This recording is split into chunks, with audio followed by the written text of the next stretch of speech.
இருக்கு என்று கர்த்தர் சொல்லுகிறார்.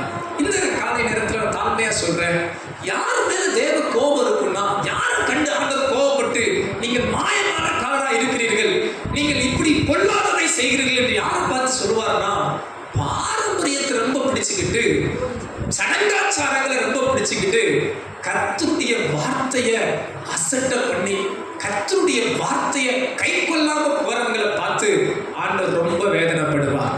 இந்த பகல்ல நான் ஒரு கடினமான ஒரு கேள்வியை கேட்கிறேன். நீங்க ஒரு பாரம்பரிய கிறிஸ்தவங்களா இருந்தீங்கன்னா ரொம்ப கஷ்டம். நான் தாழ்மையா சொல்றேன், பாரம்பரிய கிறிஸ்தவங்களா இங்க இருக்கிறவங்க யாரும் இருந்துடாதீங்க. ஒரு பெயரளவில் ஒரு நான் இயேசுவை நம்புறேன், இயேசு ஆண்டவர், நானும் கிறிஸ்தவன், அந்த அந்த பெயரளவு வேண்டாம். உங்க உதடு கர்த்தரை துதிக்கிறதாங்க சோத்திரம், உள்ளமும் தேவன் பக்கம் நெருங்கி இருக்க ஆவியானவர் நமக்கு கிருபை தருவாராக. இந்த கேள்விக்கு நீங்களே கொஞ்சம் பதில பார்த்துக்கங்க. என் உள்ளம் கர்த்தரை தேடுதா? நான் உள்ளத்தின் ஆழத்திலிருந்து உண்மை மனதோடு கர்த்தரை தேடுகிற ஒரு தேவ பிள்ளையா இருக்கிறேன்னா, நான் உண்மையா உள்ளத்தின் ஆழத்திலிருந்து ஆண்டவரை நேசிக்கிற ஒரு பிள்ளையா இருக்கிறேன்னா, நீங்க பாருங்க, சில நேரம் ஆசீர்வாதத்துக்காக சபையை தேடுறவங்க இருப்பாங்க. நான் தாழ்மையா கேட்கிறேன், நீங்க ஆசீர்வாதத்துக்காக ஆண்டவரை தேடுறீங்களா? உண்மையா அன்போடு ஆண்டவரை தேடுறீங்களா? பாருங்க, உண்மை அன்போடு ஆண்டவரை தேடுறவங்களால கர்த்தரை தொழுது கொள்ளாம இருக்கவே முடியாது.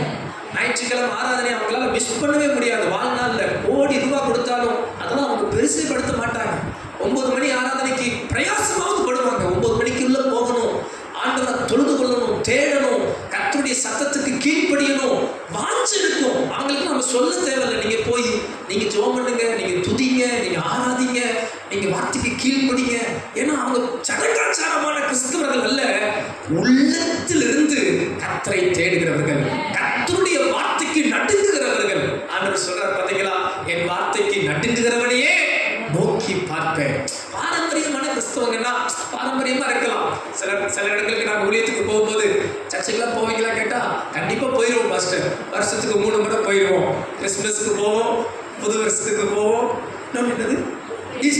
ஈஸ்டருக்கு போவோம், குட் ஃப்ரைடே வரையா 4 நாளா. சரி, இப்படிலாம் நல்ல ஃபங்க்ஷன் பண்டிகை கிறிஸ்தவர்கள் பலர் உண்டு. என்ன சொல்ல தெரியல. இன்னும் சிலர் அது இன்னும் கொஞ்சம் வித்தியாசமானவங்க. கல்யாணத்துக்கு போவாங்க, வேற என்னது குழந்தை டெடிகேஷனுக்கு போவாங்க, அப்புறம் சோதனம். அந்த முன்னாடி நாட்கள்லாம் வித்தியாசமா இருந்துச்சு, இப்பெல்லாம் மாறிடுச்சு. இது மாதிரி சில கிறிஸ்தவர்கள் இருப்பாங்க. நான் தாழ்மையா சொல்றேன், பாரம்பரிய கிறிஸ்தவர்களா மட்டும் நம்ம வாழ்ந்து நம்ம வாழ்க்கையை கடத்தி விடாதபடி கர்த்தர் நம்மை காப்பாராக. அப்படிப்பட்டவர்களை பார்த்து ஆண்டவர் கோபப்பட்டார். நீங்கள் மாயமான கார் என்றார். நான் தாழ்மையா சொல்றேன், உங்க ஆவிக்குரிய ஜீவியத்துல வெளிப்பிரகாரத்துல நீங்க ரொம்ப கவனம் செலுத்தாது. வெளிப்பிரகாரம் உங்க உள்ளத்தை கர்த்தரோட ஒப்புரவாக்குங்க. உங்க இருதயம் ஆண்டவரோட ஒப்புரவாகட்டும். நீங்க உங்க உள்ளத்தை தேவனோட சரிப்படுத்துங்க.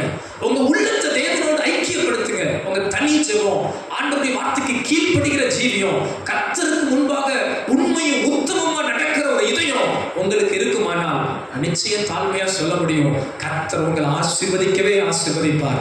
உங்களை கைவிடவே மாட்டார். உங்கள் ஆண்டவர் விட்டு விலகவே மாட்டார். நன்மையான ஈவுகளால் உங்களை நிறைப்பார். பூரணமான ஆசீர்வாதங்கள் உங்களுக்கு கொடுக்கப்படும். எத்தனை பேர் விசுவாசிக்கிறீங்க? அல்லேலூயா. நல்லா கவனிங்க. வேதத்தில் ஒரு மனிதன் இருக்கிறார். அவன் பார்த்தீங்கன்னா, அந்த மனிதன் புதிய பிரமாணத்துக்கும் இல்லை, பழைய பிரமாணத்துக்கும் இல்லை, அதற்கு முந்தி, அதாவது வேதத்திலே ஆதியாகமம் தான் முதல் புஸ்தகம். ஆதியாகமத்திலிருந்து உபாகமம் வரைக்கும் எழுதுறது மோசே என்று சொல்லப்படுகிறது. ஆனா யோபு தான் இருக்கிறதே ரொம்ப பழைய மனிதன். ஆபிரகாமுக்கு முந்தியும் அவர் இருந்திருக்கக்கூடும் என்று வரலாற்று சரித்திர வேத பண்டிதர்கள் கணக்கிடுகிறார்கள். இந்த யோபுவை குறித்து சொல்லும்போது பாருங்களேன், அவருக்கு சட்டத்திட்டமே இல்லை, இப்படித்தான் நடக்கணும், அப்படித்தான் இருக்கணும் இல்லை. ஆனா யோபுவை குறித்து வேதம் சொல்கிறது, அவன் நீதிமான், உத்தமன், தேவனுக்கு பயந்து பொல்லாப்புக்கு விலகிறவனா இருந்தான். அந்த தேவப்பிள்ளை கொஞ்சம் கவனிச்சு பாருங்களேன். யோபுக்கு சட்டம் போடுறதுக்கு, கட்டளை போடுறதுலாம் யாருமே இல்லை. நியாயப்பிரமாணம் இல்லை, வேத புத்தகம் இல்லை. இதுதான் பொய் சொல்லாத, விபச்சாரம் பண்ணாத, இதை செய்யாத, அதை செய்யாதன்ற சட்டத்திட்டம் இல்லை, 10 கட்டளை இல்லை, கற்பனைகள் இல்லை. ஆனாலும் பாருங்க, ஒரு உத்தமமான மனிதன், உண்மையான மனிதன், சடங்காச்சாரமான ஒரு மனிதன் அல்ல, உள்ளத்திலிருந்து கர்த்தருக்கு முன்பாக உத்தமத்தை வாழ்ந்து காட்டின மனிதன். அவனை கர்த்தர் அளவில்லாமல் ஆசீர்வதித்தார். இந்த புதிய பிரமாணத்தில் இருக்கிற நாம், இயேசுவின் ரத்தத்தால் கழுவப்பட்ட நாம், இன்னும் பாரம்பரியம், இன்னும் சடங்காச்சாரம், இன்னும் ஏதோ ஒரு சடங்காச்சார கிறிஸ்தவ வாழ்க்கை வாழ்ந்தோம்னா அது ரொம்ப வேதனையான ஒரு காரியம். கர்த்தர் நம்மை எல்லாவற்றுக்கும் விலக்கி உள்ளான ஒரு விருத்த சேதனத்தை கொடுத்திருக்கிறார். இருதயத்தில் ஒரு விருத்த சேதனத்தை கொடுத்திருக்கிறார். உள்ளான ஒரு மாற்றத்தை கொடுத்திருக்கிறார்.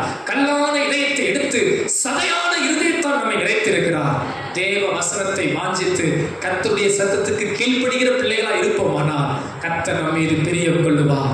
ஆண்டவருடைய கோபாக்கினைக்கு நாம் நீங்களாக்கினவர்களாய், ஆண்டவருடைய ஆசீர்வாதத்துக்கு பாத்திரவான்களாய் நீங்களும் நானும் இருப்போம் என்பதில் எந்த சந்தேகமும் இல்லை. அப்படி சொல்றவங்க கையை உயர்த்தி அல்லேலூயா சொல்லலாமா? அல்லேலூயா.